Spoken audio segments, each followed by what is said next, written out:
for the oak and put the oak wedge right in there. Now I've got two different woods, and if you use maple and sapel edge bandings, now you've got four different woods in one wedge. So let's do the Meranti and the oak. First thing,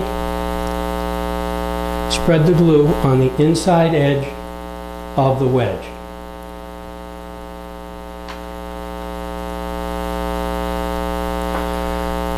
Spread the glue on the edge of the semicircle.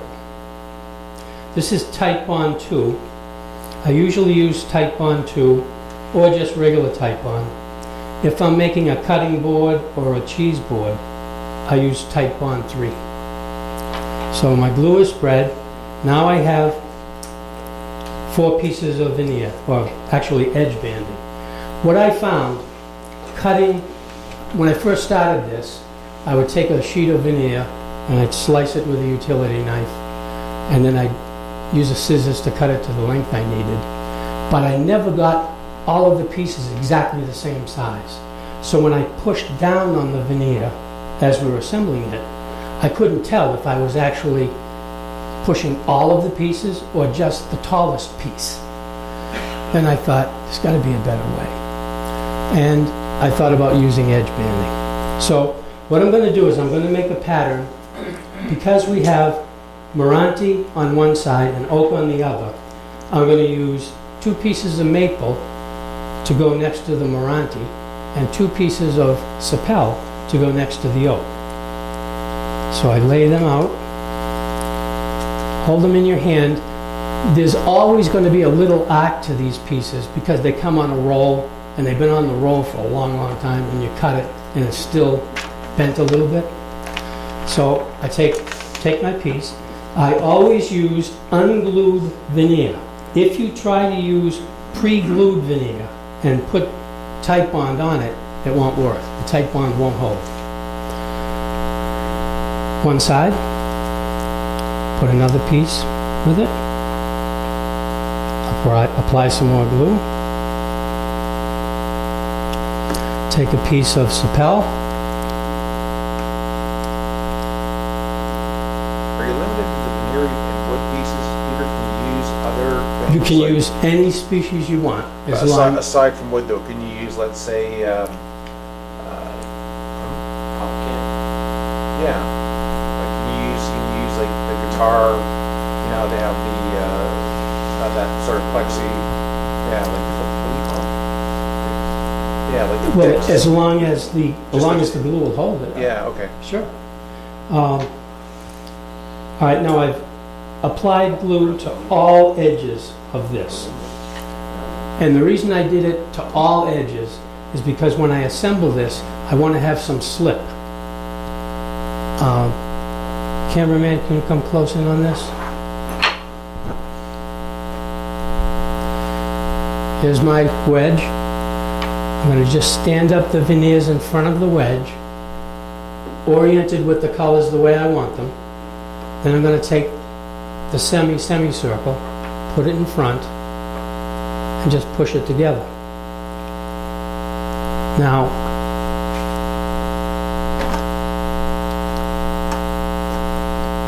here is a 2-inch spring clamp. This is 1.5 inches wide, so this clamp should open enough. Many of us, myself included, have arthritis, and sometimes I have a real hard time squeezing this open. The idea is to try and put the clamp right in the middle of the piece.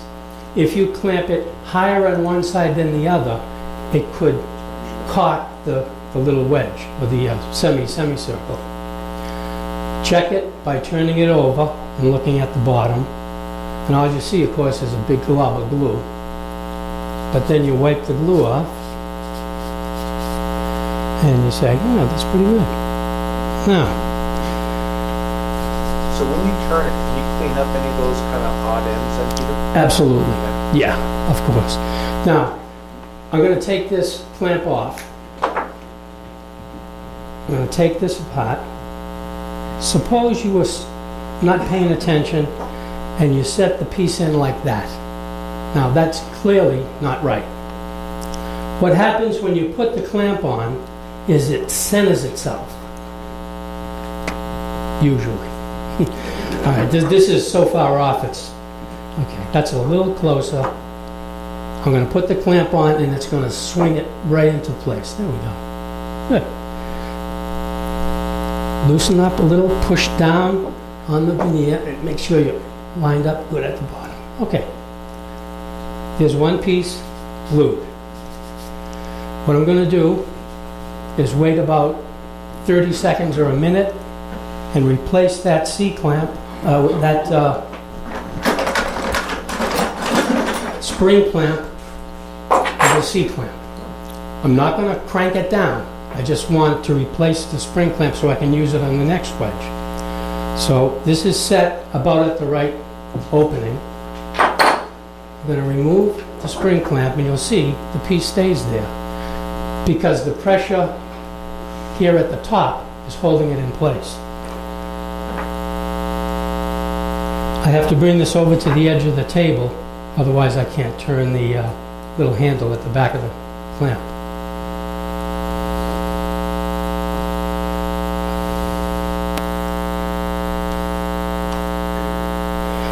One of the things you have to do is tighten it up enough that this handle is horizontal. Because if it's not, it'll drag on the table and it'll push the thing out of shape. All right, so there's one wedge cleaned up. I'm going to pass this around. And again, it's not a thing of beauty, but it's reasonably close. And this is as close as you have to be in this project. Art, can you take that, please? So, after you've done that 8 times, you assemble the pieces together. Let's see. Okay. Here are 4 pieces. I'm going to assemble these just to show you how I do this. We have to pretend that these pieces already have the scallop cut in them. What is important is the concept. So you just take some glue, apply it to the edge, take the other wedge, rub it back and forth a little bit, and that pretty much will stay right where you put it. What I always do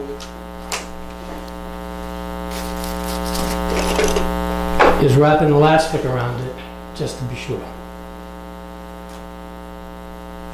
There it is. There's 2 pieces. I'll do 2 more pieces, and that will form a semicircle, or half of a ring. Okay, there. I'm guiding this with my finger on the end, so that we don't get it assembled like that.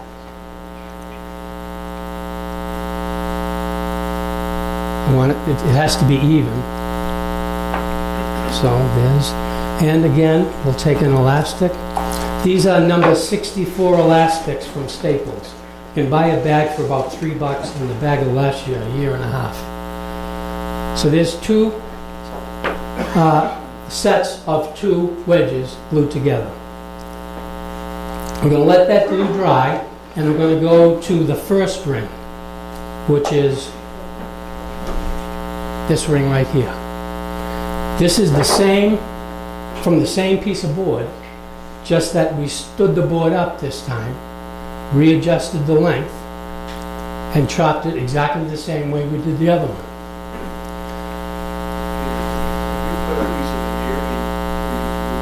Yes. Oh, absolutely. In fact, I will do that. All right. I'm going to open this up. I call these dividers. And in most of my work, I use dividers. So I'm going to take a piece of edge banding and a scissors. I'm going to cut the edge banding.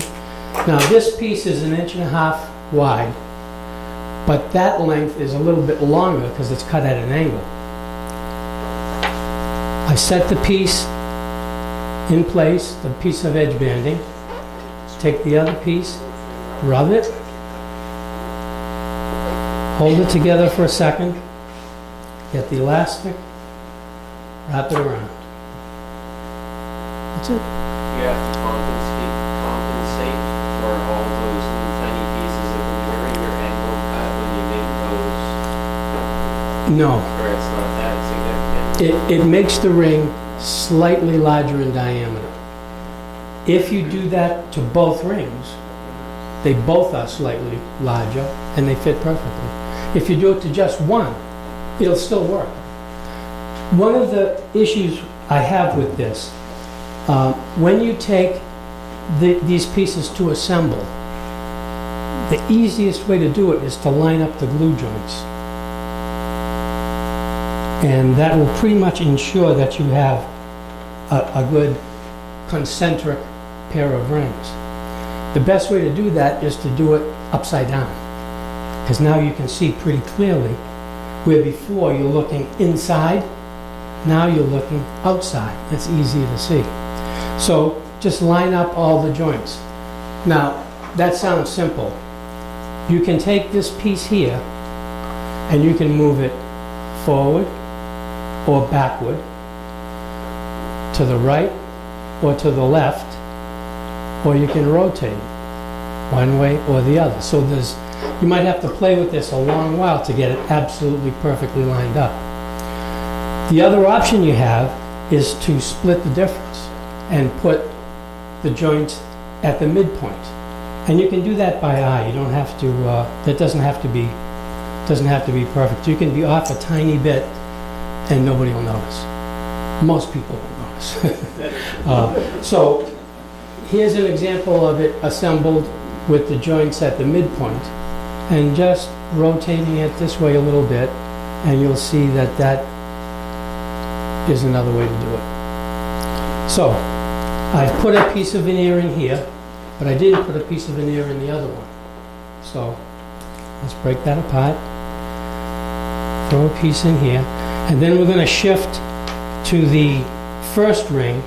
Now, what I found using Titebond, when the glue is starting to dry and you add more glue to it, it accelerates the drying process. So this is going to dry pretty quickly. So I'm going to take this piece of edge banding, line it up there, push this into place, push it together a little bit, add the elastic. Done. Those two are done. Now, the other ring is a little bit more difficult to do. I pre-glued these two pieces earlier today. There is a piece of veneer in between here and in between here. When I go to assemble this to make a half ring, the problem I'm going to run into, because I'm using a piece of veneer or edge banding, the joint doesn't want to just stay together on its own. So I cut that.